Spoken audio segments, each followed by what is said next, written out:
내가 이미 얻었다 함도 아니요 온전히 이루었다 함도 아니라 오직 내가 그리스도 예수께 잡힌 바 된 그것을 잡으려고 달려가노라. 형제들아, 나는 아직 내가 잡은 줄로 여기지 아니하고 오직 한 일, 즉 뒤에 있는 것은 잊어버리고 앞에 있는 것을 잡으려고 푯대를 향하여 그리스도 예수 안에서 하나님이 위에서 부르신 부름의 상을 위하여 달려가노라. 아멘. 결국 은혜 받은 그 결론은 주님 따라가야겠습니다예요. 은혜는 잔뜩 받아놓고 그걸 끝이 아니라 은혜 감격해서, 은혜 반응해서 내가 뭘 어떻게 할 것이냐. 거기 이제 고백이 나오잖아요. 사랑합니다. 주님 따르겠습니다. 헌신하겠습니다. 주님 나에게 뭘 원하십니까? 주님 뜻을 또 묻고 주님께서 감동 주시는 그 감동에 따라서 내가 이렇게 살겠습니다라는 결단. 이 결단이 결국 하나님의 은혜에 대한 반응이거든요. 그 반응까지가 예배예요. 아멘. 우리가 그저 예배하면 그냥 은혜 받고 감동 받고 마음이 흐뭇하고 뭐 이렇게 그걸로 끝인데 그 은혜에 대한 나의 반응은 뭐냐 도대체 하나님께. 그걸 하나님께 고백하고 결심하는 거죠. 이렇게 살겠습니다 하고. 여러분 그 우리 주보에 항상 올라오는 광고지만 여러분이 그냥 항상 나오는 거니까 그냥 지나치고 그냥 별로 관심도 없었겠지만 저는 주보에 글자 하나 넣을 때도요 어떤 의미를 담습니다. 이 정말 목회자의 마음을 광고지만 알리는 소식이지만 정말 간절함을 담아서 얘기하거든요. 그런데 첫 번째가 주보 안 보고 뭔지 아시는 분? 모를 거 뻔합니다. 괜찮아요. 그래서 맨날 주보에 써놓는 거예요. 그러면 이제 한번 보고 읽어봅시다. 한번 같이. 1번 함께 모여 경배하는 무슨 예배? 무슨 예배? 예전. 지금 우리가 좀 예전 예배입니다. 이게 함께 모여 하나님 앞에 함께 모여 지정된 장소에 내가 내 이름을 두시려고 택한 곳이라고 표현된 교회당에 함께 모여 드리는 이 예배는 격을 갖추고 예를 갖춰서 하나님께 올려드리는 따라합시다. 예전이다. 그래서 형식이 중요합니다. 그 외식이 중요해요. 틀이죠, 틀. 격이 있고. 자, 어떤 격입니까? 하나님 앞에서 하나님께 드리는 예배예요. 아멘. 이 예배가 누구를 예배하느냐? 한낱 우상에 불과한 손으로 깎아 만든 그런 잡신이 아니고 천지만물을 창조하신 전능하신 하나님, 우리의 생사 여탈, 생사 화복을 한 손에 짊어지시고 복을 줄 수도 있고 안 줄 수도 있는 그런 하나님, 그 하나님 앞에 우리가 예배하는 그 격은 여러분 얼마큼 높아야 될까요? 우리가 갖출 수 있는 모든 예를 다 갖추는 거예요. 사람 앞에도요 설 때 예전이라는 게 있습니다. 대통령 앞에 나갈 때는 대통령에 준하는 예의를 갖추고 가야 돼요. 복장, 태도, 말까지요. 민주사회 뭐 그런 거 필요 있습니까? 아니요. 그냥 사석에 쓰는 뭐 대통령이나 나랑 똑같은 사람이지만 어떤 격이 있는 자리에서는 여러분 그게 굉장히 중요합니다. 우리는 지금 예전을 하나님께 드리고 있습니다.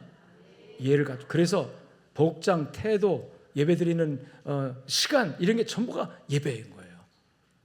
이 예전의 예배는 내용도 중요하지만 내용보다 더 우선하는 것이 틀입니다. 형식입니다.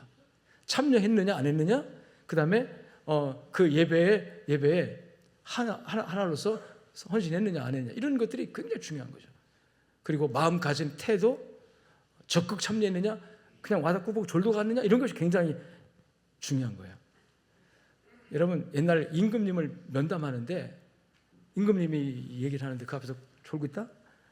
그날로 어떻게 될까요? 문제가 심각할 겁니다. 근데 하나님은 우리가 만왕의 왕이시고 그런데 하나님 앞에 예배할 때 졸 수 있어요. 괜찮아요. 우리가 조는 사람 함부로 정죄하면 안 됩니다. 그분이 어젯밤에 밤새도록 일하고 집에 가서 쉴 수 있는데 그래도 예배드려야죠 하고 온지 어떻게 알아요? 알아요, 몰라요? 몰라요. 그러니까 함부로 정죄하면 안 돼요. 옆에서 졸고 있다가 쿡 찔러도 안 됩니다. 그냥 주무시라고 놔두세요. 그냥 하나님이 역사하시면 깨워요. 다 그래서 저는 좋은 사람 별로 얘기 안 해요. 괜찮아요. 이해합니다. 왜? 사정은 다 있는 거니까. 그러나 교회당에 나온 것만도 얼마나 중요하냐 하는 거죠. 그러나 여러분 개개인의 입장에서는 여러분 격을 갖추고 예를 갖추는 것이 중요합니다. 그래서 모여 함께 경배하는 예전 예배, 그 다음에 말씀이 삶이 되는 무슨 예배? 생활 예배. 이 예전 예배를 성공하고 예배 드리고 그 다음에 세상에 나가서 생활 속에서 드리는 예배가 있어요. 근데 이 생활 속에 드리는 예배는 말씀이 하나님의 은혜가 내 삶 속에서 나타나야 돼요. 내가 예수 믿는 사람인 것이 말하지 않아도 표시하지 않아도 자연적으로 세상 사람에게 드러나고 증거되고 이렇게 볼 때 표정 안에서 말하는 가운데 씀씀, 마음 씀씀 이런 모든 것에서 저 사람은 예수 믿는 사람인 것 같아. 저 사람은 하나님 믿는 사람 같아. 저 사람은 성경을 아는 사람이야. 아무래도 우리와는 달라. 뭐 이렇게 사람들이 보고 감동을 느낄 수 있는 무슨 예배라고 한다고 보고? 생활 예배. 우리 항상 표현하는 찬민 예수 빛으로 전하고 그다음에 뭘로 전하자? 삶으로 전하자. 이게 말로 예수 믿으라고 하지 않아도 내가 진짜 하나님을 만나고 예배드려서 하는 은혜 받은 사람이 세상에 나가서 은혜 받은 감동으로 내가 하나님께 은혜 많이 받았으니까 하나님께 사랑받았으니까 구원 받았잖아요. 생명을 얻었잖아요. 그 많은 걸 우리가 누렸어요. 하나님께부터. 그러니까 사람들을 만날 때 좀 미워도 내가 받은 은혜 생각하면 그까지 용서 못할까? 내가 받은 은혜를 생각하면 이까지 양보 못할까? 라고 하나님의 백성으로서의 정체성과 하나님의 백성으로서의 자부심을 가지고 세상 사람들을 은혜와 사랑으로 대하는 거죠. 아멘. 그게 생활 예배예요. 이 두 바퀴가 즉 예전 예배와 모여서 예배하는 예전 예배와 실제 삶 현장 속에서 틀은 갖춰주지 않지만 형식은 없지만 내 삶에서 하나님을 드러내는 생활 속에서 믿음의 사람으로서 살아가는 그 모습을 통해서 드리는 이 생활 예배가 두 바퀴가 돼가지고 여러분 균형을 이루어 나가는 것이 따라합시다. 신앙생활이다. 이게 한쪽 바퀴 모여서 드리는 예전 예배는 잘 되는데 교회에서 신앙생활은 열심히 하는데 실제 가정에서 직장에서 삶 현장에서 생활 예배가 안 이루어지면 두 바퀴가 삐뚤어진 거예요. 이런 수레는 여러분 앞으로 나갈 수가 없어요. 한 몇 바퀴 돌겠죠. 이렇게 성장이 안 돼요. 믿음 성장이 안 됩니다. 혹시라도 이런 예배의 생활 예배와 예전 예배가 불균형이 된 분이 있다면 그 모자라는 부분을 금년 안에 빨리빨리 여러분 강화시키고 성숙시키고 성장시켜서 균형이 있게 되기를 주님 축원합니다. 대부분 한국교회 성도들이 이 균형이 깨져 있어요. 철저하게 종교 생활로서 예배는 잘 드려요. 교회 나오면서. 그런데 실제 생활 현장 가서 직장에 가서 예수 안 믿는 사람들이 많은 어떤 모임에 가서 또는 어떤 사회 환경 속 어떤 속에 들어가서 전혀 내가 그리스도인인 것을 드러내지 못하고 사는 그냥 세상에 동화돼서 그들과 똑같이 말하고 똑같이 행동하고 똑같이 욕심부리고 똑같이 혈기내고 똑같이 분노를 터뜨리고 미워하고 다투고 싸우고 이만한 이권에 그냥 함몰돼가지고 남의 것을 어떻게든 간에 내 것으로 취하려고 하는 그런 이익 추구만을 목적으로 해서 살아가면서 예수 이름은 전혀 관계없이 세상 속에 살다가 오늘날 예전 예배를 왔습니다. 돌이켜보니까 내가 이번 한 주간도 정말 하나님 앞에 잘못 살았구나. 회개는 잘하지만 그 감정의 회개로 끝나고 실제 생활 현장에서 아무도 개선이 없는, 그래서 생활 속의 예배가 중요하다는 것을 믿으시길 축원합니다. 아멘.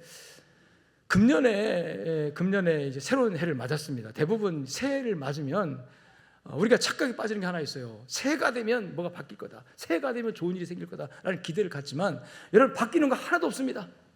저절로 바뀌는 거 아무것도 없어요. 2024년에 우리가 풀지 못한 숙제, 이루지 못한 어떤 과업들, 우리 앞에 있던 문제들, 어떤 장애물, 이거 전부 다 그대로 2025년으로 그대로 넘어왔습니다. 저절로 바뀌는 거 아무것도 없어요. 저는 지난 그 송구 영신 예배 드리기 직전에 하나님 어쨌든 다사다난했더니 2024년 정말로 아픔도 있고 개인적으로든 나라든 민족적으로든 하여튼 간에 여러 가지 답답하고 힘든 일이 있었잖아요. 하나님 이게 새로운 해가 되면 확 바뀌어가지고 모든 국민이 행복하고 모든 국민이 정말 희망을 노래할 수 있는 그런 나라로 바뀌었으면 좋겠지만 여러분 그런 기대가 안 보이는 거예요. 기대할 수도 없죠. 하나님 어떻게 하면 좋겠습니까? 어떻게 우리가 또 한 해를 살아내야 되겠습니까? 하고 이제 이렇게 딱 생각을 하는데 하나님께서 제 마음에 주시는 음성이 늘 이때쯤 그런 음성 듣고 감동을 받았지만 환경이 바뀌길 바라지 말고 따라합시다. 네 마음을 바꿔라. 그래서 이런 결론이 도출돼요. 날짜가 바뀌어서 새해가 되는 게 아니라, 달이 바뀌고 해가 바뀌어서 새해가 되는 게 아니라, 따라합시다. 마음이 변화를 받아야. 그러니까 마음이 변화되면 새해다. 오늘 마음이 변화되면 오늘이 새해가 되는 거예요. 과거의 그 과거의 것을 딱 잊어버리고, 오늘 본문에 잊어버린다고 그랬는데 잊어버리고 새로운 마음과 새로운 각오로, 새로운 다짐으로 시작하면 그날부터 새해가 되는 줄로 믿습니다. 자, 오늘 양주교회 성도 여러분, 한 해를 살아가는 첫 주일을 맞았습니다. 벌써 닷새가 지나고 주일로 첫 주일인데 이 첫 주일의 의미를 부여해서 정말 진정한 새해를 맞게 되기를 주님 축원합니다. 근데 우리가 맞아야 할 이 새해, 을사년이라고 하더라고요. 을사년. 을사년이라는 것은 푸른색을 의미하는 을자와 뱀사자입니다. 푸른 뱀이에요. 푸른 뱀에. 무슨 뱀? 푸른 뱀의 해예요. 금년이. 푸른 뱀에. 그래서 세상 사람들은 푸른 뱀은 지혜의 상징이고 그 다음에 여러 가지 좋은 일을 기대할 수 있는 희망을 노래하는 해라고 이렇게 여러 글들에서 인터넷상에서 얘기가 되더라고요. 그런데 뱀하면 우리 기독교적 입장에서 그렇게 좋은 이미지가 아니에요. 일반적으로도 혐오 동물로 이러면 다 알고 있잖아요. 언젠가 제가 등산을 이제 그때 야간 산행을 좀 자주 다닐 때인데 송광사 뒷산에 올라가가지고 기도원 주위를 쭉 돌아가지고 올라갈 때 좀 가파라요. 가파라서 이제 야간에 그 조명을 딱 머리에 차고 그다음에 이제 색을 짚고 올라가는데 앞에 이 조명 밑에 그림자 같은 게 보이는데 뭐 뱀 같은 게 보이는 거예요. 근데 뱀이 낮에는 밤에는 잘 활동을 안 하거든요. 근데 그림자 딱 뱀같이 보여가지고 그 순간 나도 모르게 멈칫하고 이게 쫙 쓰는 느낌. 근데 내가 참, 이게 왜, 아니 뱀은 뱀이지 왜 이렇게 내가 나도 모르게 이런 느낌이 하지? 어떤 분이 이제 야간 산행한다고 그러니까 저보고 목사님 안 무서워요? 안 무서워요? 그래요. 어떨까요, 여러분? 어떻게 잘 알아요, 그렇게? 내 겉으로 내가 안 뭐가 무섭냐 그래요. 근데 속으로 무섭습니다. 저도 뱀 보면요 멈칫하고요. 어이 징그러 이렇게 일반적인 그 느낌일 거예요. 근데 뭐 무섭지만 안 무섭다고 하죠. 그 왜 그러냐면 여러분 귀신이 나온들 뭔 상관이에요? 우리는 귀신을 이길 수 있습니다. 네, 귀신의 존재를 믿지 않는 사람도 있겠지만 하여튼 있어도 이길 수 있어요. 예수 이름으로 할렐루야. 아멘. 그리고 뭐 우리나라 산에 뭐 곰이나 사자나 뭐 그런 호랑이 있습니까? 없어요. 지리산에는 뭐 반달곰 있지만 뭐 여기 전주는 없어요. 그러니까 무서울 게 없어요. 다만 무서운 게 뭐냐면 사람인데 그 야밤중에 누가 거기 올라와요. 나 올라가지. 그래가지고 안 무섭다 하고 그 다음에 좀 무서우면 찬송 부르고 기도하면서 가는데 사실상 무서운 것이 인간의 본능입니다. 그 무서움증을 가지고 있는 약함, 이 약함을 가지고 이 하늘을 바라보니까 두려운 거예요. 하나님, 지난날 살아온 그 모든 삶에서 내가 실패하고 무너지고 넘어지고 그랬던 것들, 그 문제가 그대로 이어져 왔는데 그 문제를 또 안고 살아가야 할 이 한 해에 또 하나님 무너지고 또 넘어지고 또 실패하고 또 좀 상처받고 그럴 텐데 하나님 어떻게 살아야 됩니까? 하나님 이 주어진 한 해를 정말 살아갈 수 있는 힘을 주십시오. 이렇게 기도하는 중에 이 뱀의 해라는 것이 묵상이 됐고 그와 더불어서 하나님 말씀이 나에게 기억나게 했어요. 그 말씀이 오늘 본문을 읽었던 말씀인데 이 뱀에 관해서 조금 살펴볼 필요가 있다고 생각을 해요. 뱀. 최초의 뱀을 언급한 성경 구절은 창세기 3장 1절입니다. 거기 보니까 뱀은 하나님이 지은 들짐승 중에 가장 간교하더라. 이 간교라는 말에 주목을 해야 돼요. 간교. 이 간교라는 말이 원래 히브리어 용어로는 아룸이라는 단어예요. 근데 아룸이라는 단어가 우리 성경에 간교로 번역이 됐지만 원래 이 아름이라는 이 단어의 뜻을 보면 영리하고 현명하고 슬기롭다. 이게 뱀에 관해서 뭐라고 표현해요 지금? 영리하고 현명하고 슬기롭다. 또 아름답다라는 의미도 있어요. 이게 뱀이 영리하고 슬기롭고 아름다우냐 이렇게 표현하는데, 뱀의 원래 모습, 뱀의 원래, 여기 하나님 지으신 들짐승이라고 했잖아요. 하나님 지으신 다 선합니다. 그런데 그 선한 창조물 가운데 이 뱀이 더 아름답고 더 영리하고 더 슬기로웠다 이런 얘기예요. 그러니까 뱀이 인간을 타락시키는 그 도구로 사탄에게 쓰임 받기 전에 이 뱀은 정말 지혜롭고 아름답고 슬기로운 존재였다는 것을 추측할 수가 있죠.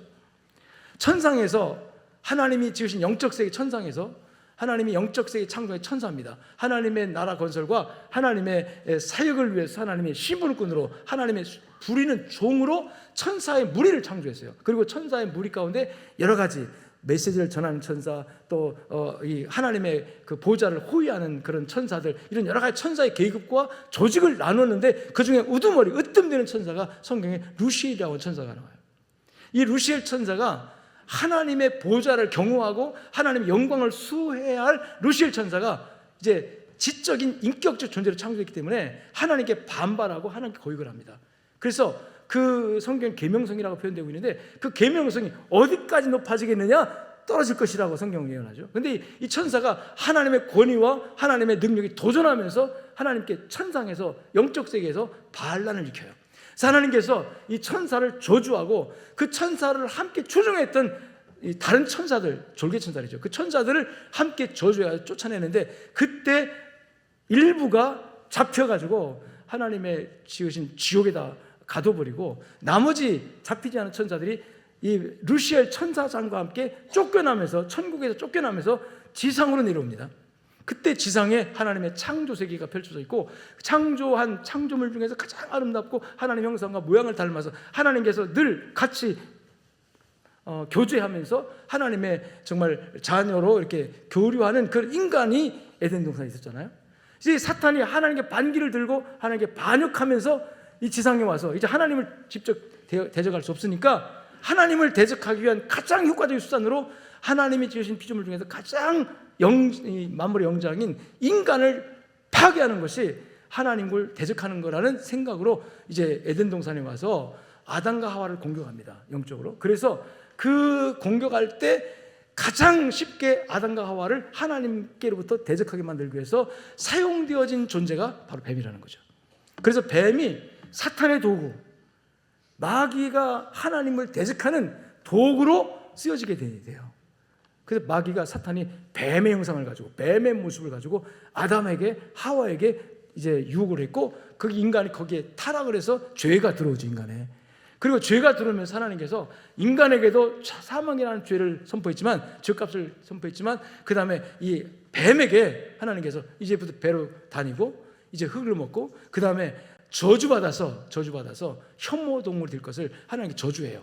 그리고 그 말씀 끝에 앞으로 여자의 후손, 즉 인간이 너를 죽일 것이고 늘 뱀을 밟을 것이고, 그 다음에 뱀은 이 발꿈치를 물 거다라는, 거기에 이제 인간의 후손, 여자의 후손으로는 예수 그리스도가 와서 이 사탄을 완전히 진멸하고 이제 승리할 것을 거기 담아서 구속의 예언을 하는 그런 말씀이 나오는데, 어쨌든 뱀이 이렇게 사탄에게 쓰임 받으면서 저주받아서 혐오동물이 되고, 그 다음에 악의 화신으로, 뱀 하면 사탄의 대표, 뭐 성경에 그래서 뱀이라든지 용 뭐 이렇게 표현하면 그건 마귀를 상징하는 그런 이미지를 갖게 된 거죠. 그래서 옛날이나 지금이나 이 뱀이 표현하는 것은 간교한 지혜, 인간을 타락시키기 위해서, 그렇지만 그가 창조할 때 상당히 제한적인 지적인 그런 능력을 받아서, 성경에는 하와와 대화하는 장면이 나오잖아요. 하와야, 이 모든 피조물 중에서 이 에덴 동산의 많은 과일나무 모두 다 하나님 먹지 말라고 하되, 아니 하나님께서 다 먹는데 이 선악과 하나 중앙에 있는 나무 이건 먹지 말라고 했어. 이건 대화가 이루어지는 거예요. 그러니까 타락하기 전에 이 피조 세계에서 인간 다음으로 어떻게 보면 지혜롭게, 영리하게, 슬기롭게 창조된 피조물이 결국 사탄에게 잡혀서, 사탄에게 붙들려서 하나님을 대적하고 하나님의 형상대로 창조 인간을 파괴하는 일에 가장 앞장 쓰여졌기 때문에 저주받은 존재, 그게 뱀이 된 거고, 그 뱀의 저주가 지금도 여러분 누구나 다 일반적인 생각하는 사람은 뱀을 혐오합니다. 징그럽다 생각하잖아요. 벌써 앞에 보기만 해도 막 소름 끼칠 정도로 그게 일반적인 상황이다. 이게 저주가 그냥 있기 때문이다 하는 거죠. 여러분, 그런데 2025년을 맞으면서 이 을사년이라고 하는 이 말씀이 제 마음에 걸렸어요. 하나님, 을사년. 참 여러 가지 이미지, 뱀의 이미지가 뭐 불신자들은 좋아할지 모르지만 우리 그리스도인들은 좋지 않은데, 이 을사년을 앞으로 살아가야 하는데 어떻게 살아야 됩니까? 그리고 우리가 살아온 날들을 보니까 지금 옛날이나 지금이나 이 뱀의 지혜가 득세하고 있는 세상이다. 여러분, 120년 전 그날이 1905년입니다. 1905년에 우리나라에 정말 치욕적인 그런 사건이 하나 생겨나요. 그게 뭐냐면 바로 고종 황제 때에 일본에 의해서 우리나라 국권이, 외교권이 박탈되어지는, 흔히 을사조약이라고 하잖아요. 근데 을사조약이라는 말은 나라와 나라 사이 대등한 입장에서 맺는 것이 그게 조약이고, 지금 일본의 강압, 일본의 군사력, 그 앞에 그 당시 조선은 아무것도 할 수 없는 무기력하고 무능한 나라였습니다. 그래서 강제적으로 이 일본 쪽에서는 을사보호조약이라고 합니다. 우리는 을사보호조라고 말하면 안 돼요. 무슨 일본이 우리를 보호해줍니까? 그때 이 조선은 폐쇄된 국가고, 조선은 전 세계에 알려지지 않은 국가예요. 그런데 일본은 일찍이 개화돼가지고 좀 세계 질서로 돌아가는 걸 이미 읽고 있거든요. 그러니까 일본이 이 조선을 보호해주겠다, 조선을 국제사회에서 국제 질서에서 정말 지켜주겠다라는 명분을 가지고 여러분 조약을 맺자고 요구했어요. 근데 우리 조정은 고종을 비롯한 많은 대신들이 반대했습니다. 근데 일본이 강압적으로 왕궁을 포위하고 군사에 포위하고 있는 상황에서 어쩔 수 없이 두 손 들고 이 조약을 체결할 수밖에 없는, 그래서 우리는 치욕의 조약, 늑약이라고 합니다. 을사늑약. 이 을사늑약이 맺어지는 정말 그 안타까운 현실, 이 안타까운 현실을 우리가 120년 전에 우리나라 경험했다는 거죠.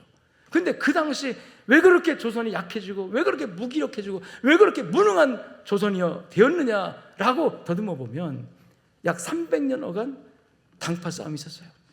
조선 500년 역사에 300년 동안 여러분 서론, 동인 서인 나눠지고 뭐 무슨 도론 소론 나눠지면서 사색당파 치열하게 끊임없이 당파 싸움에 함몰돼 가지고, 이 당파 싸움은 뭐냐면 여러분 나의 이득과 나의 기득권을 지키고 내 권세를 세우기 위해서 상대방을 죽이는 겁니다. 상대방 어떻게 죽입니까? 오만 지혜와 오만 가지 계략을 해가지고 술수를 써서 권모술수라고 하잖아요. 권력을 가지고 술수를 쓰면 권모술수가 되는 건데, 권모술수를 통해서 상대방을 죽이는, 여러분 어떤 사극에서 보면 그 궁중에 일어나는 치열한 죽고 사는 그 다툼을 보시잖아요. 여러분 머리가 보통 머리들이 아닙니다. 그런 치열한 그 다툼과 당파 싸움의 역사가 조선에 300년 동안 이어져요. 300년 동안. 그러니 그 당파 싸움으로 국론이 분열되고 온 국민들이 여러분 하나가 되지 않고 서로 사색 당파에 함몰돼 가지고 자기 당의 자기 어떤 분파의 이익만 추구하니까, 여러분 국가라는 거는, 민족이라는 거는 운명 공동체입니다. 태평양 바다에 배가 가는데 그 안에 배 탄 사람들이 서로 싸운다고 칩시다. 서로 싸워서 치고 받고 물고 뜯어가지고 여러분 그러다가 결국 그 배가 침몰되면 누구는 살고 누구는 죽습니까? 다 죽지. 국가라는 건 그런 거예요. 운명 공동체입니다. 나라가 망하면 다 죽어요.